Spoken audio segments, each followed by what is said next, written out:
Hi అండి, ఇది Machilipatnam beach. Early morning ఇది సన్ రైజింగ్ టైం, సూర్యోదయం సమయం.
ఈ బీచ్ మచిలీపట్నానికి 11 కిలోమీటర్ల దూరంలో ఉన్నటువంటి ప్రసిద్ధ పర్యాటక స్థలం అండి ఇది.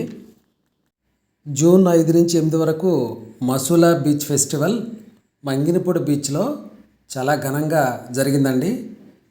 ఈ 4 రోజుల ఉత్సవంలో సుమారు 12 లక్షల మంది సందర్శకులు పాల్గొన్నారు. మచిలీపట్నం నుండి మంగినపూడి బీచ్కి ప్రభుత్వ ప్రైవేటు బస్సులు, ఆటోలు అందుబాటులో ఉన్నాయండి. మచిలీపట్నం రైల్వే స్టేషన్ నుండి బీచ్కి సుమారు ఒక 11 కిలోమీటర్లు ఉంటుందండి. జర్నీ సుమారు 11 కిలోమీటర్లు ఉంటుంది.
ఇక్కడ 2004లో సునామీ వచ్చిందండి. చిన్న అపశృతి. 2004 డిసెంబర్ 26న 9:45 ఉదయం సముద్రం కొంచెం ఉప్పొంగిందండి. అర కిలోమీటర్ వెనక్కి వెళ్ళి ముందుకు వచ్చిందండి. చిన్న అపశృతి. పచ్చని చెట్లు, సీనరీస్, లుక్ అయితే చాలా బాగుంటుందండి. మంచి ఫుడ్ ఐటమ్స్ కూడా దొరుకుతాయి ఇక్కడ. గేట్ వే ఆఫ్ అమరావతి, ఇది ఎంట్రన్స్లో ఉంటుందండి. అంటే స్టార్టింగ్లో ఎంట్రన్స్లో ఉంటుంది, దీని తర్వాత నెక్స్ట్ ఎంట్రన్స్ ఇందాక చూపించింది. మనం ఇక్కడ నుంచి స్ట్రైట్గా మనం లోపలికి వెళ్ళొచ్చు, లేదా లెఫ్ట్ నుంచి కానీ కార్లో రైట్ నుంచి కూడా మనం బీచ్ ఉండే ప్లేస్కి వెళ్ళొచ్చు. ఇది ఒక దారి, మళ్ళీ దీని ఆపోజిట్లో ఒక దారి ఉంది.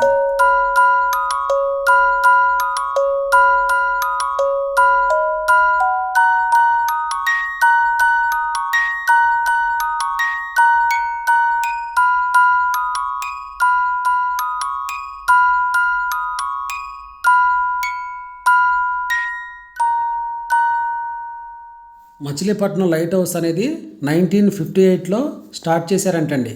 చాలా మార్పులు చేసిన తర్వాత 1930లో చిన్న నిర్మాణం ఆ ప్లేస్లో జరిగింది. ఇప్పుడు ప్రస్తుతం ఉన్న లైట్ హౌస్ అనేది 1984లో కంప్లీట్ చేయబడిందంటండి. మొత్తం 50 మీటర్ల ఎత్తు లైట్ హౌస్.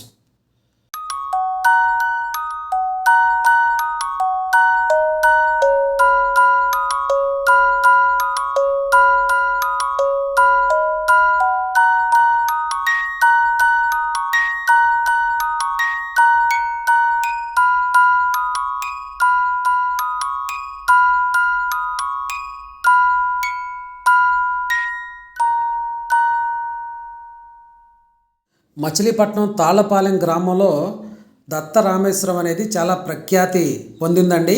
అది మనం కొంచెం ముందుకెళ్ళిన తర్వాత లెఫ్ట్ హ్యాండ్ సైడ్లో మనం ఆ యొక్క ఆలయాన్ని మనం చూడవచ్చు. ఆలయంలో 1991లో దత్తాత్రేయుని ప్రతిష్ఠ జరిగిందండి.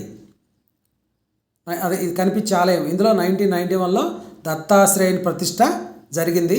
1993లో 12 నీటి బావులు అభివృద్ధి చేశారు. ఇందులోనే 12 నీటి బావులు అభివృద్ధి చేశారు. ఇది సుమారు 4-5 ఎకరాల్లో ఉందండి ఇది విస్తరించబడి. Thank you. వీడియో నచ్చితే ప్లీజ్ సబ్స్క్రైబ్. Thank you.